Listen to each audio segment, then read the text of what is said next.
माता दी दोस्तों, मेरे चैनल सुख समृद्धि उपाय में आप सभी लोगों का हार्दिक स्वागत है।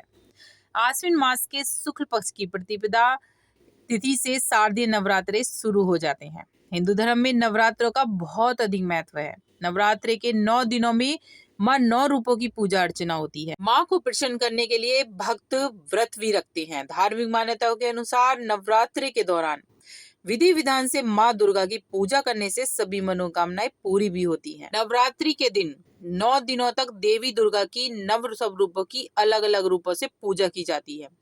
इस साल नवरात्रि के दिन 9 दिनों में कई शुभ संयोग बन रहे हैं। नवरात्रि के शुरुआत 26 सितंबर को स्वार्ध सिद्धि योग और अमृत योग से हो रहा है।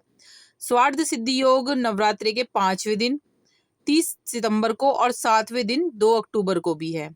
वहीं नवरात्रि के चौथे दिन, 6वें दिन और 8वें दिन भी रवि योग बन रहा है। इस योग में माँ भगवती को पूजा करना विशेष लाभकारी माना गया है।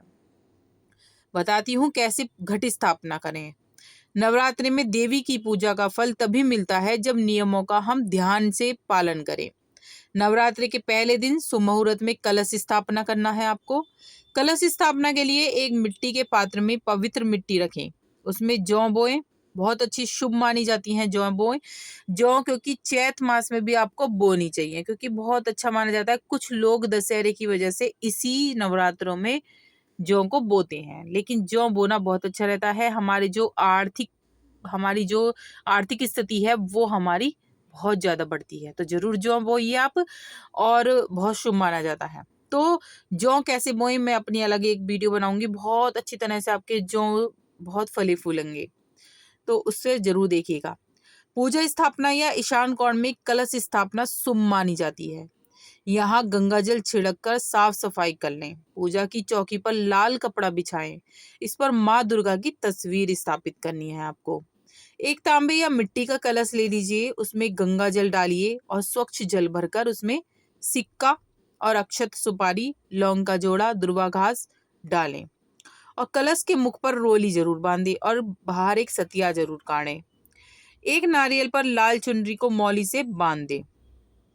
कलश में आम के पत्ते लगाकर उस पर ये नारियल रख दें। जो नारियल आपने लिया है उस पर लाल चुनरी लपेट के मौली वगैरह लगा के आपको उस पे लग देना नारियल को। अब जौ वाले पात्र और कलश को माँ दुर्गा की फोटो के दाईं तरफ स्थापित करनी है आपको। वो कलश स्थापना पूरी कर माँ जगदम्बा की पूजा करनी शुरू करें। और बहुत अच्छा माना जाता है आप दुर्गा सप्तशती का पाठ करें रोज। ये नहीं है कि पूरी आप दुर्गा सप्तशती करें। दुर्गा सप्तशती का एक जैसे कि अध्याय होते हैं, उसमें पहला अध्याय, दूसरा अध्याय, 2 अध्याय कर लीजिए, 2 अध्याय बाद में कर लीजिए, और ऐसे कर सकते हैं। या फिर कभी जैसे काम का सुबह सुबह ज्यादा जोर रहता है तो आप वो शाम को भी कर सकते हैं। इसमें कोई वो नहीं है कि आपको शाम को नहीं करने हैं। जिस टाइम भी आपको मिले, अच्छा टाइम लगे, वही दुर्गा सप्तशती का जरूर पाठ करें। बहुत अच्छी मानी जाती है। घर में सुख शांति रहती है। माँ की कृपा हम पर हमेशा बरसती है।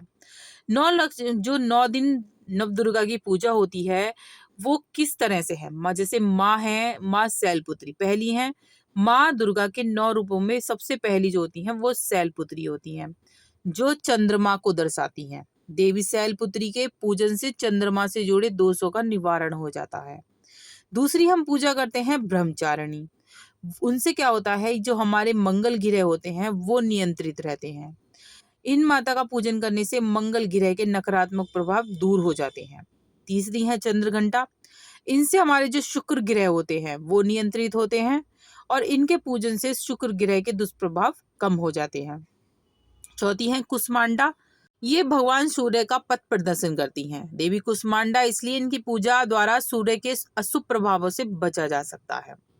पांचवी है माँ सकंद माता। देवी सकंद माता की पूजा से बुध ग्रह संबंधित सारे दोष जो हैं वो खत्म हो जाते हैं, नकारात्मक प्रभाव बिल्कुल कम हो जाते हैं। छठी है माँ कात्यायनी। माँ कात्यायनी से पूजन में बृहस्पति ग्रह से जुड़े जितने भी दुष्ट परिभाव हैं, हमारे प्रभाव, वो उनका निवारण होता है। सातवीं है माँ कालरात्रि। कालरात्रि से जो हमारे शनि के ग्रह हैं वो हमारे नियंत्रित हो जाते हैं और शनि देव की जो अशुभ दृष्टि है वो हमेशा के लिए समाप्त हो जाती है। आठवीं है हमारी महागौरी। माँ दुर्गा का अष्टम रूप देवी महागौरी की पूजा में राहु ग्रह संबंधित दोषों का निदान करता है। नवी हमारी है देवी सिद्धिदाई द्वारा जो केतु गिरे हैं उनका निवारण होता है। इनकी पूजन से केतु के जितने भी बुरे प्रभाव हैं वो सारे खत्म होता है। नवरात्र शब्द जैसे नवरात्रियों का बोध होता है इससे। इस दौरान देवी भगवती की नव रूपों में आराधना की जाती है। नवरात्रि में सिद्धि का एक प्रतीक माना जाता है और जो बहुत से लोग हैं इस टाइम सिद्धि भी प्राप्त करते हैं। पूरी पूरी रात जाग के माँ दुर्गा से सिद्धि प्राप्त करी भी जाती है और कुछ ऐसे भी उपाय हैं जो हमें करने भी चाहिए। तो वीडियो उपयोगी लगे तो लाइक सब्सक्राइब जरूर करिएगा, जिससे आगे वीडियो मिलती रहे, और कमेंट्स में जय माता दी जरूर लिखिएगा। Thank you.